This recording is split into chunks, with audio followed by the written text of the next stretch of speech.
আমার রান্না হয়ে গেছে, তারপরে আমার শ্বশুরমশাই এখন মাছ দিয়ে পাঠিয়েছে, মোরলা মাছ। তো চলো এগুলোকে ভেজে রেখে দিই, এগুলো তো আর কাঁচা রাখা যাবে না। Hello friends, good morning. Riya lifestyle চ্যানেলে তোমাদের সবাইকে অনেক অনেক স্বাগত। তো চলে এলাম নতুন একটা ব্লগ নিয়ে। তোমরা সবাই কেমন আছো? আশা করি ভালো আছো। আমরা ভালো আছি, সুস্থ আছি। তো এখন বাজছে সকাল 8টা, আর আমি আমার ব্লগটা এখন থেকে স্টার্ট করলাম। তোমরা দেখতে থাকো, আশা করি তোমাদের দেখতে ভালো লাগবে। আর বাড়িতে যেহেতু মাম্মাম নেই, সেহেতু মনে হচ্ছে যেন পুরো বাড়িটা একদম খা করছে, পুরো ফাঁকা। আর আমার শ্বশুরমশাইও বাজার চলে গেল। মানে বাড়িতে বসে থাকতে আর কি ভালো লাগে না। তো মানে ছেলেদের তো এমনিই ভালো লাগে না বসে থাকতে। তো সেই জন্য আমার শ্বশুরমশাই তো কোনো দিন ঘরে বসে থাকেনি, তো তার জন্য সকাল সকাল বেরিয়ে পড়লো। সকালে ব্যায়াম করাতে এসেছিলো, ব্যায়াম করে খাবার খেয়ে বেরিয়ে পড়লো। আমার বর মাম্মাম সবাই চলে গেছে, আমি আর আমার শাশুড়ি মা। তার মধ্যে আমার শাশুড়ি মা একটু বাইরের দিকে গেল, পুরনো বাড়ির দিকে। তো চলো তোমরা ভিডিওটা দেখতে থাকো, আশা করি তোমাদের দেখতে ভালো লাগবে। আর চলো তোমাদেরকে দেখাই আমাদের কোথায় ঘাটা হচ্ছে। দেখো, এই যে দেখছো, এই মাটির উনুনটাতে একটাতে ঘাটা হয়।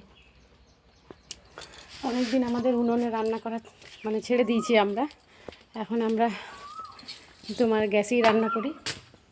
আগে তো উনুনে রান্না হতাম, এখন আর উনুনে রান্না করি না। তো রান্নাঘরের অবস্থাটা দেখো আমার সকাল সকাল। এই যে এখানে দুধটা গরম করব, আর এই যে আদাটা পিসবো এখানে। আমরা কী করি, আদাটা তোমার 2-3 দিন, একবারে 2-3 দিনের জন্য মিক্সার মেশিনে পেস্ট করে রেখে নিই। আর আজকে রান্না হবে তোমার শুক্তোর জন্য দেখো আমার শাশুড়ি মা সব সবজি কেটে নিয়েছে। আর নিম ছেঁচকি হবে, আর এই যে এই মাছগুলো, এই কটা মাছ আছে, এই মাছগুলো আজকে করে দেবো ভাবছি। তো চলো এবারে আস্তে আস্তে কাজগুলো সেরে নিই, তারপরে তোমাদের সাথে পরে দেখা হচ্ছে। তো এই যে দেখো, এখানে আমার শাশুড়ি মা আর কি অনেক দিন ধরে অনেক প্লাস্টিক জমানো ছিল। তারপরে তোমার বাড়িতে 4টে চেয়ার ভেঙে গেছে। তো সেই চেয়ারগুলো বাড়ির মধ্যেই বাড়িতে ছিল। তো মানে সেইগুলো কবে থেকে ভাবছি বিক্রি করব। তো দেখো ফাইনালি আজকে চলে এসছে একটা কাকু এই প্লাস্টিক ভাঙাগুলো নিতে। তো দেখো অর্ধেক আমাদের চেয়ারই ভর্তি হয়ে আছে। তো যাই হোক, তো এই কাকুটা মানে এখন আমার সাথে গল্প করছিল আর কি, মানে নিজেদের সুখ দুঃখের সংসারের গল্প। প্রত্যেকের বাড়িতেই যে অসুস্থ সেই গল্পগুলোই আর কি, মানে যা হয় আর কি মানুষের, সেইগুলো। আর এইদিকে দেখো, এইদিকে মাছটা ফুটে উঠেছে। তো আজকে হচ্ছে মাছের ঝোল, তোমার পাতলা পাতলা মাছের ঝোল। তো ধরো এমনি রুই মাছের, তারপরে আমার বর সেদিনকে মাছ নিয়ে এসেছিলো, দেখেইছো তোমরা। তো সেই মাছেরই আর কি রুই মাছের পাতলা পাতলা ঝোল, এদিকে শুক্তো। আর এই যে দেখো আমি এখানে মুড়ি মেখিয়ে রেখেছি। তো ভাবলাম যে আগে মাছটা নামিয়ে নেবো, তারপরে মুড়িটা খাবো। দেখো এখানে মুড়ি খেতে বসে গেছি। তো কি বলো তো, মানে সব রান্না আমি করে নিয়েছি, রান্না করার পরে আমি মুড়ি খেতে বসলাম। কারণ সকালে আমি চা রুটি খেয়ে নিই। তো চা রুটি খাবার পরে মানে আমার শাশুড়ি মা বারবার বলতে থাকে খাবার খেয়ে নাও মুড়ি খেয়ে নাও। তো ভাবলাম যে তোমার রান্নাবান্নাগুলো করে নিই, তারপরেই একেবারে ধীরে সুস্থে আর কি বসে বসে মুড়ি খাবো। কেন বলো তো, এখন যেহেতু মাম্মাম স্কুলে যায়, তো মাম্মাম আসার আগেই চেষ্টা করি যে বাড়ির কাজগুলো প্লাস আমি নিজের স্নানটা সব কিছু সেরে যেন মানে রেডি হয়ে থাকে। তো এই যে দেখো আমার রান্না হয়ে গেছে, তারপরে আমার শ্বশুরমশাই এখন মাছ দিয়ে পাঠিয়েছে, মোরলা মাছ। তো চলো এগুলোকে ভেজে রেখে দিই, এগুলো তো আর কাঁচা রাখা যাবে না। তার জন্য এখানে দেখো কড়াইটা গরম হতে দিয়ে দিয়েছি। চলো এখন মাছগুলোকে ভেজে নেব। আর এদিকে ভাতটা 1 ফুট হয়ে বন্ধ করে রেখে দিয়েছিলাম। এবারে ভাতটাকেও চলো এবারে নামিয়ে নেব ভাতটা। আর আমার স্নান হয়ে গেছে। এবারে মাম্মা এলে, মাম্মামের পেছনে অনেক কাজ আছে। আমার শ্বশুরমশাইয়ের এইটাই তো দোষ, যে মানে কোনো কথা শোনে না। যদিও মানে আজকে জানতো না যে আমাদের বাড়িতে মাছ আছে বলে।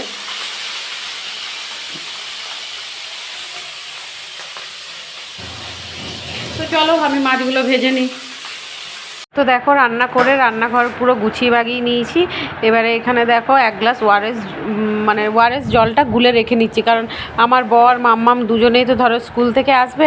তো এই রোদ থেকে এসে পড়ে না, একটু শরবত না দিলে গরমের দিনে তোমার শরীরটাও ভালো লাগবে না। তো তার জন্য ভাবলাম যে চলো ওয়ারেস জলটা প্রতিদিনই, মানে প্রতিদিন এখন গরমের দিনগুলোতে ওয়ারেস জলটা গুলে মাম্মামকে আর আমার বরকে দুজনকেই দিয়ে দেবো। তো চলো আর কোনো কাজ নেই, এবারে নিশ্চিন্তে একটু বসতে পাবো। তারপরে মাম্মাম চলে আসবে, তখন আরও মাম্মামের পেছনে ধরো মাম্মামের ড্রেস খোলানো, খাওয়ানো, পরানো, স্নান করানো সব কিছুই আছে। তো চলো। আর এই যে দেখো খাওয়া দাওয়া হয়ে গেছে, দুপুরে খাওয়া দাওয়া করার পরে মামামকে একটু লিখতে বসিয়েছি। কি বলো তো, স্কুলের কাজগুলো, স্কুলে তো হোমওয়ার্ক দেয়, তাহলে সেই কাজগুলো চেষ্টা করি দুপুরেই করিয়ে নেবার, কারণ কি তাহলে রাত্রেবেলা একটু অন্য কিছু পড়ানো যায়। আর এই দেখো এখানে আমার বর নিজের কাজ করছে, ফোনের মধ্যে ঢুকে পড়েছে ও আর কি। তো চলো মাম্মামকে লিখিয়ে নিই, আর মাম্মামও কাজগুলো করে নিক। আর কাজ বেশি দেয়নি স্কুলে, সামান্য একটু কাজ দিয়েছে, তো চলো করে নিক, তারপর দেখাবো।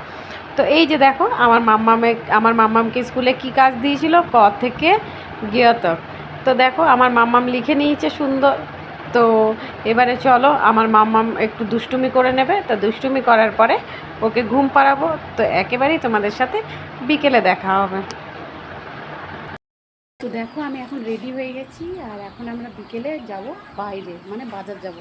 তো চলো তোমাদেরকে দেখাবো বাজারে কি কি করছি, ঠিক আছে। আর মামামের সাইকেলটা তো মানে এক জায়গাটা ছেড়ে গিয়েছিলো, তো ওটা ওল্ডিং করানোর আছে, তো তার কারণে বিশেষ করে যাওয়া। আর আমার বর হঠাৎ করে আমাকে বলছে এখন যে চলো তোমাকে বাজার নিয়ে যাবো। তো চলো, কে না বাজার যেতে চাইছো, চলো একবারই তোমাদের সাথে বাজার যেয়ে দেখা হচ্ছে।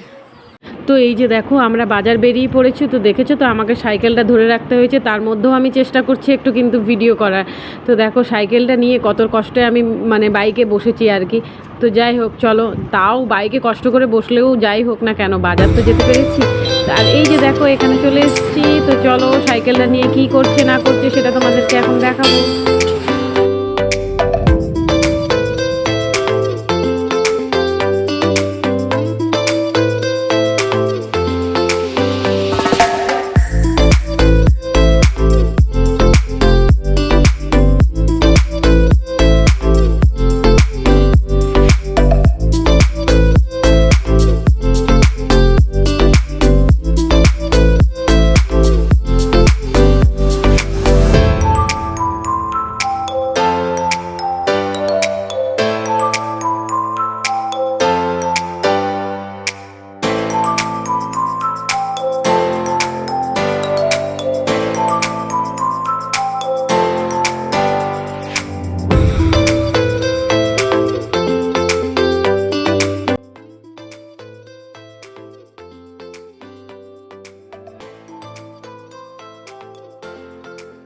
তো দেখো সাইকেল ছাড়িয়ে সোজা বাড়ির দিকে রওনা দিয়ে দিয়েছি। কেন বলো তো, এই অবস্থাতে আর বাজারে যাওয়া সম্ভব নয়, কারণ সাইকেল নিয়ে তুমি বাজারে গেলে বাজারে কোথায় নামবো কোথায় উঠবো খুব অসুবিধা কিন্তু সাইকেল নিয়ে। তাই ভাবলাম আজকে আর বাজার যাবো না, আজকে সোজা চলো বাড়িই চলে যাই। তো দেখো বাড়ি যাওয়ার পথে আমার মাম্মা অনেক বায়না করছিল যে কি খাবো কি না। তো সেই জন্য ওকে ভাবলাম যে একটা দোকানে দাঁড়িয়ে যে চলো তুমি কি নেবে সেটাই তুমি নিয়ে নাও। তো এই যে দেখো আমার মামামের চুপা চুপস খাওয়ার নিতে মানে নিতে ইচ্ছে হয়েছে, তো তাই দেখো ওকে ভাবলাম যে চুপা চুপস কিনে দিতে। দেখো চকলেট দুটো কিনে দিলাম। তো চলো একটু সোজা বাড়ি যেয়ে তোমাদের সাথে দেখা হবে।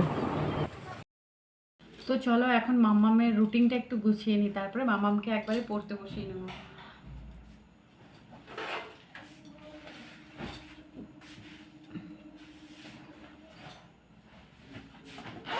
তো কি বলতো, মানে রুটিনটা মানে ফোনে দিয়ে দিয়েছে, তো তো রুটিনটা আমার এখনো লাগানো হয়নি, তার ফোন থেকে দেখতে হলো যে রুটিনে কি কি দিয়েছে কি কি না।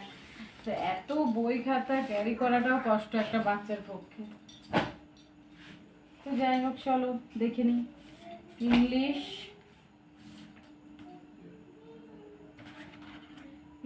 দিয়েছে, আর দিয়েছে হিন্দি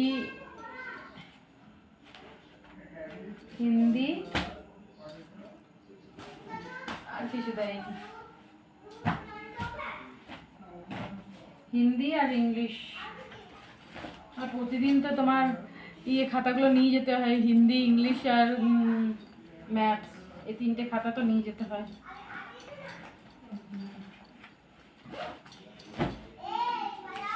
তো চলো কাল তাও একটু মানে কম আছে।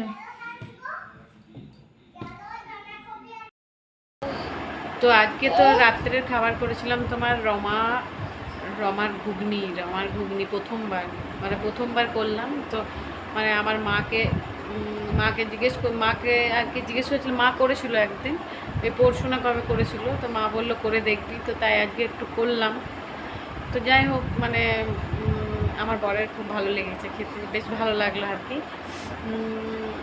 তো মানে নতুন কিছু একটা ট্রাইও করা হলো আর কি আমার। তো চলো এখন সবার খাওয়া হয়ে গেছে, আমার মামামের এখনও খাওয়া হয়নি, ও এখন পড়াশোনা করছে। তো চলো ওর পড়াশোনা হয়ে যাক, তারপরে ওকে খাইয়ে নেব। তো চলো ভিডিওটা আজকের মতো এখানে শেষ করলাম, দেখা হচ্ছে নেক্সট ভিডিওতে। সবাই ভালো থেকো, সুস্থ থেকো, সবাইকে টাটা, গুড নাইট।